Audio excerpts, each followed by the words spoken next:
Hello friends, मैं अवधेश सिंह स्वागत करता हूं आपके अपने चैनल ASL स्टडी में। तो इस वीडियो में हम बात करेंगे आज खोटा नाटक चाबी काठी पे। तो चाबी काठी पे ये हमारा तीसरा वीडियो है। इसके पहले के दो वीडियो में हमने पहला दृश्य, दूसरा दृश्य और तीसरा दृश्य का चर्चा कर चुके हैं चाबी काठी नाटक के अंतर्गत। तो आज इस वीडियो में हम चाबी काठी नाटक का चौथा और पाँचवा दृश्य का चर्चा करेंगे। ठीक, तो अगर इसके पहले के तीन दृश्यों को आपने नहीं देखा है तो नीचे डिस्क्रिप्शन लिंक में उसका लिंक डाल दे रहा हूँ, वहाँ से जाके उन तीनों दृश्यों को आप देख सकते हो, चाबी काठी नाटक को, या फिर उद्भासल कर नाटक भी हमारे इसी के समाप्त हो चुका है, उसका भी लिंक मैं डिस्क्रिप्शन लिंक में दे दूंगा। आप वहाँ से उद्भासल कर नाटक देख के पूरा उद्भासल कर नाटक का सार आपके दिमाग में संचित रहेगा, अगर वो आप उद्भासल कर नाटक के 11 दृश्यों को देख लेते हो। ठीक, चलिए वीडियो स्टार्ट करते हैं आज। जैसे कि चाबी काठी नाटक है तो इसमें हम आज चौथा और पाँचवा दृश्य को ले रहे हैं। तो यहाँ पर मैं क्या लिखा हूँ, मुख्य पात्र के रूप में शंभू, मतलब ये जो लिखा हुआ है ब्लैक कलर में आप लिखा हुआ देख रहे हो, पहला ये चौथा दृश्य लिखा हुआ है। चौथा दृश्य का फिर इंपॉर्टेंट स्टेटमेंट्स जहाँ से क्वेश्चन पूछे जा सकते हैं, ये ब्लू कलर में मैंने लिखा है। और फिर नीचे जो है ये पांचवा दृश्य को मैंने लिखा है, और फिर पांचवा दृश्य से इंपॉर्टेंट स्टेटमेंट्स जहाँ से क्वेश्चन पूछे जा सकते हैं उसको मैंने यहाँ पे ब्लू कलर में लिखा है। तो चौथा और पांचवा दृश्य को इस वीडियो में हमने समाहित किया है। तो सबसे पहले हम बात करते हैं चौथा दृश्य का। चौथा दृश्य में मुख्य पात्र कौन है सर? तो शंभू है। ठीक, और फिर मैं आपको रिमाइंड करवाना चाहूँगा कि जब भी नाटक आपको पढ़ाया जाए और आपको समझना हो तो आपको समझना कैसे है कि स्टेज डेकोरेशन है, लाइट लगा हुआ है, साउंड लगा हुआ है और एक नाटक का मंचन चल रहा है। ठीक, और चाबी काठी नाटक में पहला दृश्य का जब हमने चर्चा किया था उसी में हमने आपको बताया था कि इस पूरे दृश्य का मतलब पूरा चाबी काठी नाटक जो है उसका नायक कौन है? तो शंभू है। जैसे उद्भासल का नाटक का नायक कौन था? कर्ण थे। उसी तरह चाबी काठी नाटक के नायक कौन है? तो शंभू है। ठीक, तो मुख्य पात्र जो है चौथा दृश्य में, चौथा दिन आपको समझना कैसे है कि आज नाटक का चौथा दिन है। ठीक, चौथा दृश्य का चर्चा हम कर रहे हैं तो आपको पकड़ना है कि आज नाटक का चौथा दिन है। इसमें मुख्य पात्र शंभू है, मतलब एक ही व्यक्ति है इस पूरे चौथा दिन के नाटक में, और वो है शंभू। तो चौथा दृश्य में मुख्य पात्र है शंभू। अब ये जो ब्लैक कलर में लिखा है, क्या लिखा? संक्षेपण में सार लिखा है चौथा दृश्य का। तो पहले हम सार को पढ़ते हैं, उसके बाद इसको फिर हम डिटेलिंग भी करेंगे। ठीक, तो सार क्या है इसका? जैसे यहाँ लिखा हुआ है कि शंभू नौकरी के तलाश में धनबाद जा है। मकिन का अर्थ क्या होता है? तो मकिन बोलते हैं खोटा में, हिंदी में इसको क्या बोलते हैं? परंतु या किंतु।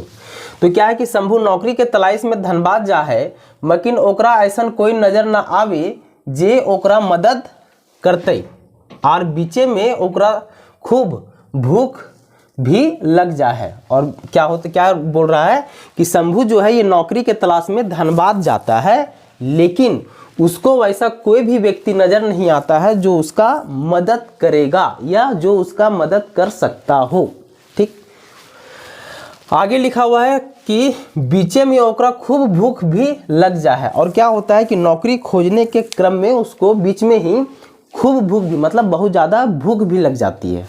ठीक, क्या है कि ओकरा खूब भूख भी लग जा है और ओकरा नजर अपन कलम पर पड़ो है जे ओकर उ बेच के भूख मिटाइते। मतलब क्या है कि जब भूख लग जाती है तो शंभू का नज़र जो है वो अपने जेब में रखे एक कलम पे पड़ती है, जिसको वह बेच के अपना भूख मिटाने के बारे में सोचता है। ठीक, तो वही चीज़ लिखा हुआ है कि यहाँ क्या था कि ओकरा खूब भूख भी लग जा है और ओकर नज़र अपन कलम पर पड़ो है जेकर उ बेच के भूख मिटाइते। मकिन मतलब किंतु या परंतु। मकिन ओकरा नाई बेचो है, मतलब क्या हुआ कि जब भूख लग जाता है, चूंकि शंभू के पास पैसे नहीं होते हैं भूख मिटाने के लिए, तो शंभू का नज़र उसके जेब में रखे कलम पे पड़ता है, जिसको वह बेच के भूख मिटाने के बारे में सोचता है, मगर उस कलम को शंभू नहीं बेचता है। ठीक, मकिन ओकरा नाई बेचो है और कुछ पैसा उधार मांगे सोचो है, साथे अपन माई के बारे में भी सोचो है। मतलब क्या हुआ कि उस कलम को ना बेच के वो कुछ पैसा उधार मांगने के बारे में सोचता है, और इस सोचने के क्रम में वह अपने माता के बारे में भी सोच रहा होता है। तो ये संक्षेपण सार था चौथा दृश्य का। अब इसको हम डिटेलिंग करते हैं सर अपने भाषा में। क्या है चौथा दृश्य में? किस चौथा दृश्य में स्टेज पे शंभू नाम का एक व्यक्ति आया। ठीक, नाटक का मंचन में शंभू ही चौथा दृश्य का पूरा रोल करेगा। ठीक है, तो शंभू आया तो उसके दिमाग में या उसके मन में कुछ उद्गार चल रहे हैं। उन्हीं उद्गार को वो अपने नाटक के थ्रू आपके सामने प्रदर्शित करने वाला है चौथा दृश्य में। होता यूँ है कि जैसे कि पहला दृश्य में हमने पढ़ा था कि चूंकि पहला दृश्य में आपको मैंने पूरा डिटेलिंग बताया था कि शंभू कौन है, तो शंभू जो है नाटक है, पूरा चाबी काठी नाटक का। ठीक, तो पहला दृश्य में था कि शंभू और कमल ये दो मित्र होते हैं जो गरीबी पे चर्चा कर रहे होते हैं। गरीब को अपनी गरीबी के चक्कर में किन किन परिस्थितियों से गुजरना पड़ता है उन सभी पे चर्चा करते हैं। कौन? कमल और शंभू। पहला दृश्य में ये था। दूसरा दृश्य में आपको मैंने बताया था चाबी काठी नाटक है कि शंभू चूंकि पढ़ा लिखा युवक होता है फिर भी वो बेरोजगार होता है और उसकी इसी वजह से उसकी माता सुभागी जिसका नाम होता है वो शंभू को ताना दे रही होती है या उसको कोस रही होती है कि तुम इतने पढ़ लिख के भी आज के डेट में बेरोजगार हो। ये दूसरा दृश्य में। और चूंकि दूसरा दृश्य में जब बेरोजगार पे उसको कोसती है शंभू को, तो शंभू अपने माता को ये भी कहता है कि बेरोजगार मैं जरूर हूँ लेकिन इंसानियत की हर खूबी मेरे अंदर है। तो चीज़ों को एक्सप्लेन करता है शंभू अपने हिसाब से अपनी माता के समक्ष। ये दूसरा दृश्य में था।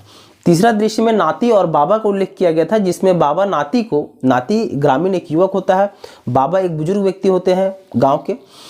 तो बाबा जो है वो नाती को कालूराम के इतिहास के बारे में बताता है। कालूराम कौन होता है सर? तो कालूराम उस गांव का एक सुदखोर व्यक्ति होता है जिसके सुदखोरी से वो पूरा गांव आतंकित होता है।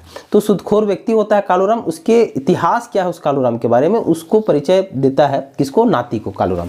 ये तीसरा दृश्य का मंचन था। चौथा दृश्य में ये है, चूंकि दूसरा दृश्य में क्या था कि शंभू की जो माता है वो शंभू को बेरोजगारी होने पे कोसती भी है और शंभू को ये भी दिलासा देती है कि तुम हिम्मत मत हारो, कभी ना कभी तुमको नौकरी अवश्य लगेगा। तो यही चौथा दृश्य में क्या होता है कि शंभू नौकरी के तलाश में धनबाद जाता है। ठीक, अब धनबाद जाता है, अगर हम इसको थोड़ा डिटेलिंग करें तो धनबाद आपको पता होगा कि कोयला नगरी के नाम से प्रख्यात है धनबाद। ठीक, धनबाद का ये जो पार्ट है झरिया धनबाद, तो ये क्या है कि कोयला नगरी है। धनबाद जो है वो पूरा का पूरा कोयला नगरी है। तो वहीं पे वो जाता है नौकरी के तलाश में कि मुझे शायद कुछ नौकरी वहाँ पे मिल जाए। लेकिन जब वो नौकरी के तलाश में जाता है तो उसको कोई वैसा व्यक्ति नहीं मिलता है जो उसको नौकरी दे सके या उसकी जो इस स्थिति में उसकी मदद कर सके। और चूंकि शंभू जब नौकरी के बारे में जाता है तो यहाँ जो स्टेटमेंट लिखा हुआ है ना लास्ट में कि साथे अपन माई के बारे में भी सोचो है, इसका अर्थ ये हुआ कि जब नौकरी के तलाश में जाता है, शंभू को जब नौकरी नहीं मिल रही होती है या कोई वैसा व्यक्ति नज़र नहीं आता है जो उसकी मदद करे, तो शंभू अपने बार बार अपने माता के बारे में भी सोचता है, क्योंकि माता एक आस लगा के, उसकी माँ जो है सुभागी, शंभू की माता, वो एक आस लगा के बैठी हुई होती है कि शायद उसको आज नौकरी मिल जाए। तो यही चीज़ वो सोच रहा होता है कि आज वो आस लगा के बैठी होगी मेरी माँ, और साथ ही वो बहुत सारे भगवान की पूजा जब तब भी कर रही होगी, भगवान को मनाती होगी कि आज इसको नौकरी लग जाए। तो ये थॉट प्रोसेस भी शंभू के मन में चल रहा होता है। एक चीज़ ये और है कि जब नौकरी का तलाश कर रहा होता है, तो चूंकि मान लो कि सुबह से वो नौकरी का तलाश कर रहा है, लगभग शाम होने को आता है, और जब उसको अंततः अभी तक कोई नज़र नहीं आता है, तो इस क्रम में क्या होता है कि उसको भूख भी लग जाती है। ठीक, और भूख लग जाती है, शंभू के पास पैसे होते नहीं है, तो उसके जेब में रखे एक कलम पे उसकी नज़र पड़ती है। वह कौन कलम थी? तो उसी कलम से वह बीए का परीक्षा लिखा हुआ होता है। चूंकि शंभू का क्वालिफिकेशन क्या होता है? बीए पास होता है वो। तो बीए के परीक्षा में उस कलम से वो लिखा हुआ होता है, बहुत बहुमूल्य होता है वह कलम उसके लिए। तो उसके पास एक ऑप्शन होता है कि इस कलम को बेच के तुम आज के शाम का भूख मिटा सकते हो, लेकिन वह उसको नहीं बेचता है, क्योंकि वो मानता है कि ये प्रिय कलम से ही मैंने बीए पास किया है, आज तक ये मेरा साथ रहा, तो इस घड़ी में इसको बेचना मैं उचित नहीं समझता हूँ। तो इस वजह से वो कलम को नहीं बेचता है, बल्कि पास के दुकानदार से कुछ उधार मांगने की कोशिश करता है, जिससे कि आज के शाम का वो भोजन का व्यवस्था कर सके। ठीक, और क्या है कि और कुछ पैसा उधार मांगे के सोचो है, साथ ही अपन माँ के बारे में सोचो। हाँ, तो बस यही चौथा दृश्य में यही तक मंचन था कि कुछ पैसा उधार मांगने के बारे में वो विचार करता है, ताकि जिससे उसको कलम भी ना बेचना पड़े और उसका आज के शाम का भूख भी मिट जाए। तो ये चौथा दृश्य में ओवरऑल बस इतना ही मंचन रहा। ठीक, मुख्य पात्र कौन रहा था चौथा दृश्य का? तो शंभू रहा। इंपॉर्टेंट स्टेटमेंट जहां से क्वेश्चन चौथा दृश्य से पूछा जा सकता है कि के हमर ऐसन जुआन लोग के भीख दे। तो क्वेश्चन आपसे कैसे पूछा जा सकता है सर कि चाबी काठी नाटक के अंतर्गत यह वाक्य किसके द्वारा कहा गया या किसके द्वारा ये चीज बोला गया है कि के हमर ऐसन जुआन लोग के भीख दे? तो ये किसके द्वारा कहा गया है? शंभू के द्वारा कहा गया है। किस दृश्य में कहा गया है सर? चौथा दृश्य में कहा गया है। आगे मैंने लिखा है इसी में कि हमर प्रिय कलम के हमरा बेचे होत। तो ये किसका स्टेटमेंट है कि हमर प्रिय कलम के हमरा बेचे होत? तो ये भी शंभू का स्टेटमेंट है। ठीक, क्योंकि शंभू को जब भूख लगती है और चूंकि उसके पास पैसे नहीं होते हैं तो वह भूख मिटाने का मात्र एक ही रास्ता होता है उसके पास कि वो अपने जेब में रखे उस कलम को बेच दे और आज के शाम का भोजन का व्यवस्था कर ले।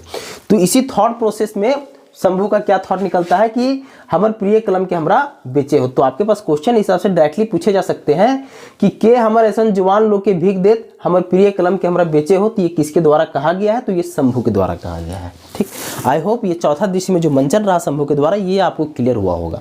चलिए बढ़ते हैं पांचवा दृश्य की ओर। मतलब आपको सोचना कैसे है कि आज नाटक का 5वां दिन है। तो 5वां दृश्य में मुख्य पात्र कौन है, सबसे पहले उसका चर्चा कर लेते हैं। जैसे कि मैं हर वीडियो में करते हूँ, मुख्य पात्र का चर्चा करते आया हूँ, साथ ही साथ उसका डिटेलिंग किया हूँ संक्षेपण सार के साथ, और इंपॉर्टेंट स्टेटमेंट्स भी लिया हूँ क्योंकि आपके क्वेश्चन इंपॉर्टेंट स्टेटमेंट से पूछ लिए जाते हैं। और मैं नहीं चाहूँगा कि कोई नाटक या फिर गद्य का कोई पार्ट या पद्य का कोई पार्ट आपने पढ़ा और वो पढ़ के भी आप अगर एग्जाम में नहीं बना पाए, मतलब कोई क्वेश्चन अगर आपका छूट गया तो मेरा पढ़ाना भी सार्थक नहीं हुआ और आपका पढ़ना भी सार्थक नहीं हुआ सर। इसीलिए मैं कोई स्कोप नहीं छोड़ूंगा जहाँ से आपका एक भी क्वेश्चन छूटे। चलिए 5वां दृश्य की ओर बढ़ते हैं। तो 5वां दृश्य में आज 5वां दिन नाटक का मंचन होने वाला है और इसमें मुख्य पात्र कौन कौन से हैं? तो इसमें शंभू, राधो और रतिराम 3 व्यक्ति जो है ये मुख्य पात्र हैं। मतलब नाटक कर रहे हैं ये 3 व्यक्ति, शंभू, माघव और रतिराम। ठीक, अब थोड़ा सा डिटेलिंग करेंगे। शंभू कौन है? तो शंभू तो आपको पता है कि इस पूरे चाबी काठी नाटक का नायक है शंभू। ये राधो कौन होता है? तो राधो जो है वो एक शहरी युवक होता है। राधो जो है ये एक शहरी युवक होता है। चूंकि शंभू नौकरी की तलाश में कहाँ गया होता है? शहर में तो गया होता है, धनबाद में, तो वहीं पे उसको मिलता है राधो। राधो कौन है? तो एक शहरी युवक है। रतिराम कौन है? तो रतिराम भी एक शहरी युवक है जो शंभू को वही धनबाद शहर में मिलता है। ठीक है, अब इसका संक्षेपण देखते हैं क्या है। जखन शंभू पैसा मांगो जा है, मतलब ये 5वां दृश्य का जो मंचन चल रहा है ये कहाँ से चल रहा है? बस चौथा दृश्य के बाद जस्ट कंटिन्यू कर दिया गया है इस 5वां दृश्य में। चौथा दृश्य में कहाँ खत्म किए थे हम कि शंभू जो है वो अपना भूख मिटाने के लिए कुछ पैसा उधार मांगने के बारे में सोचता है। ठीक, ये चौथा दृश्य में था। 5वां दृश्य में क्या है कि जखन शंभू पैसा मांगू जा है, मतलब अपनी भूख मिटाने के लिए, कि जखन शंभू पैसा मांगू जा है तखन राधो नाम के आदमी झारखंडी सभे कोहरी कहो है। क्या कह रहा है कि जिस समय शंभू पैसा मांगने के लिए जाता है उस समय मतलब जखन के मतलब क्या होता है? जखन मतलब खोटा में जखन बोल सकते हो और हिंदी में उसी को आप क्या बोल सकते हो? जखन मतलब जिस समय। ठीक, कि जखन शंभू पैसा मांगो जा है तखन मतलब उस समय, है ना, कि जखन शंभू पैसा मांगो जा है तखन राधो नाम के आदमी झारखंडी सभे कोहरी कहो है। मतलब कि जिसमें शंभू पैसा मांगने के लिए जाता है उसमें राधो नाम का एक व्यक्ति उसको मिलता है जो झारखंडी जो होते हैं उसको क्या कहता है कि झारखंडी सभे को कोहरी कहते हैं। या इसको ठेठ भाषा में अगर और बोले तो आपने सुना भी होगा इस शब्द को, कोहरी शब्द को, कि जनरली गांव घर में बोल दिया जाता है कि कोढ़िया है क्या रे, ये शब्द सुना होगा। कोढ़ नहीं बोल रहा हूँ, कोढ़ तो एक बीमारी हो गया सर। कोढ़िया या कोहरी ये बोला जाता है इस शब्द को। तो कोहरा या कोढ़िया कोहरी या फिर कोढ़िया का अर्थ क्या होता है? तो कोहरी या कोढ़िया का अर्थ होता है आलसी। ठीक, तो राधो नाम को जो युवक है वो क्या कहता है शंभू को कि झारखंड के जो लोग होते हैं वो काफी आलसी होते हैं। डिटेलिंग करेंगे उसको, लेकिन पहले संक्षेपण सार देख लेते हैं।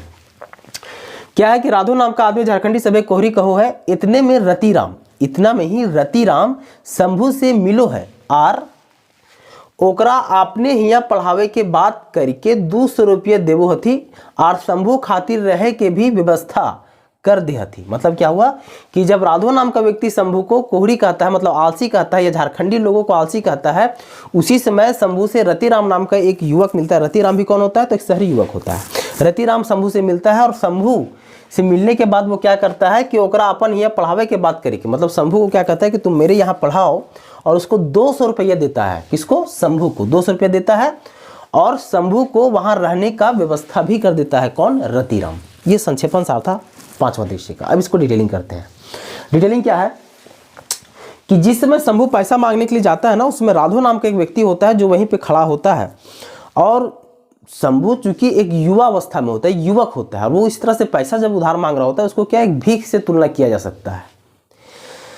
मान लो आप चीज़ों को, जैसे स्टोरी को समझने के लिए थोड़ा सा कोरिलेट करना जरूरी है, एक दूसरे से रिलेट करना जरूरी है स्टोरी को। जैसे मान लो आप युवक व्यक्ति हो और अचानक आप दुकान में जिसको आप नहीं जानते हो वहाँ आप पैसा उधार मांग रहे हो, तो वो उधार मांगना पैसा क्या कहलाता है? भीख मांगना ही तो कहलाता है है ना, जिससे आप उसको जान भी नहीं रहे हो और उससे पैसे मांग रहे हो, तो वो क्या कर रहे हो, वो भीख ही मांग रहे हो। क्योंकि अगर वो जानता है आपको तब वो आपको उधार दे रहा है तो समझ में आता है। तो राघव नाम का व्यक्ति जब इस शंभू को देखता है तो वो विचार करता है कि इतना हट्टा कट्टा व्यक्ति, जवान व्यक्ति है और ये पैसा मतलब भीख मांग रहा है। तो उसी पे वे शंभू पे कमेंट करता है कि इस जिले के लोग, मतलब अब जो शंभू कहाँ रहता है, झारखंड, धनबाद में रहता है, और धनबाद है कहाँ, झारखंड में।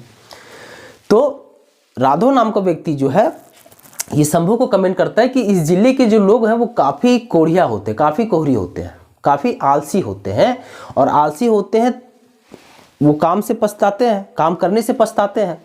तो काम करने से पछताते हैं तो इनका जो भुगतान होगा वो कौन भुगतेगा, यहीं के लोग भी तो भुगतेंगे। जैसे आप किसी काम को करने से पछता रहे हो या नहीं करना चाह रहे हो, जैसे उदाहरण के और अच्छे तौर पर अगर हम समझना चाहें तो मान लो जैसे सीजल की आप तैयारी कर रहे हो सर, निष्ठापूर्वक आपने तैयारी नहीं किया, ठीक, फांकी मार मार के आपने तैयारी किया, एग्ज़ाम आपका मान लो नहीं निकला, भगवान ना करे ऐसा हो, आपका एग्ज़ाम नहीं निकला।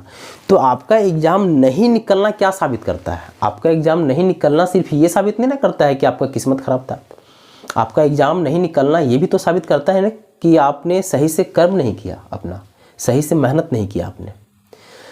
एक कोर्स लिखा हुआ मिल जाएगा आपको स्कूल में अभी भी, या आप देखे भी होंगे कि असफलता केवल यह सिद्ध करती है कि सफलता के लिए आपने सही प्रयास नहीं किया, ठीक। तो वही चीज़ है कि राघव जो है वो शंभू को कहता है कि इस जिले के लोग जो है काफ़ी आलसी होते हैं, यही कारण है कि इस तरह के युवा व्यक्ति आज की डेट में यहाँ पे भीख मांगते हुए नजर आ रहे हैं, ठीक। ये कमेंट्स करता है। यहाँ पे मैंने संक्षेपण सार में इस चीज़ को नहीं लिखा, लेकिन उसको मैं यहाँ डिटेलिंग कर रहा हूँ। कमेंट करने के बाद राघव जो है वो शंभू को कहता है अगर तुमको पैसा चाहिए तो मेरा कुछ काम है, ये कुछ लगेज वहाँ पे पड़ा हुआ होता है राघव का, वो कहता है कि इस लगेज को तुम स्टेशन तक पहुँचा दो, क्योंकि धनबाद रेलवे स्टेशन के सामने ये सारी घटनाएं घट रही होती हैं, जो नाटक चल रहा होता है ये धनबाद रेलवे स्टेशन के सामने हो रहा होता है। तो राघव कहता है कि मेरा ये सामान, मेरा लगेज है, ये तुम स्टेशन चलो चल के पहुँचा दो, बदले में मैं तुमको कुछ पैसे दे दूंगा और उस पैसे से तुम खाना खा लेना। तो शंभू कहता है ठीक है साहब, आपका सामान हम पहुंचा देते हैं, लेकिन पैसा दे दो, पहले मैं खा लेता हूँ, अपना भूख मिटा लेता हूँ, उसके बाद आपका सामान लेके चलूंगा। तो राघव उसी बात पे कहता है मान लो तुमको पैसा दे दिया और तुम भाग गए, तब तो पहले तुम मेरा सामान पहुंचाओ एंड देन मैं तुमको पैसा दूंगा, फिर आके तुम यहाँ खा लेना।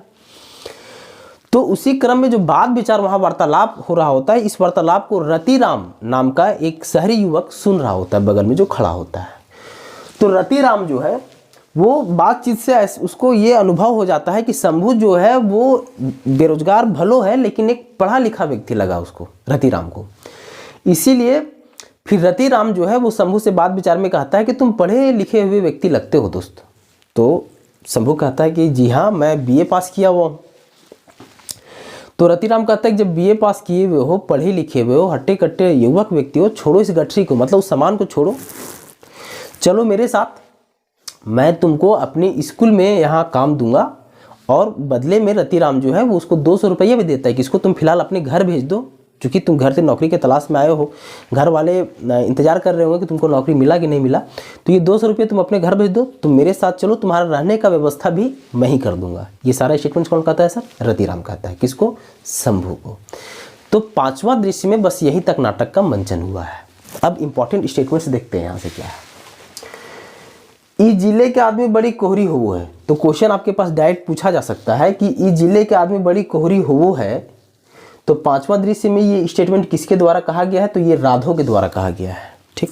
अगला कि तू पढ़ल लिखल आदमी मालूम हो ही, मतलब तू पढ़ल लिखल आदमी मालूम हो ही, ये किसके द्वारा कहा गया है? तो ये रतिराम के द्वारा कहा गया है। किसको कहा गया था? तो शंभू के द्वारा कहा गया था। तो ये डायरेक्ट क्वेश्चन पूछे जाते हैं स्टेटमेंट से, दैट्स वाई मैं इन चीज़ों को यहाँ इंक्लूड करता हूँ। आपके पास डायरेक्ट क्वेश्चन हो सकते हैं कि चाबी काठी नाटक के पांचवा दृश्य के अंतर्गत तू पढ़ल लिखल आदमी मालूम हो है, ये किसके द्वारा कहा गया था और किसको कहा गया था? तो ये रतिराम के द्वारा कहा गया था और ये शंभू को कहा गया था। तो पांचवा दृश्य आई होप आपको क्लियर हुआ होगा, चौथा और पांचवा दृश्य।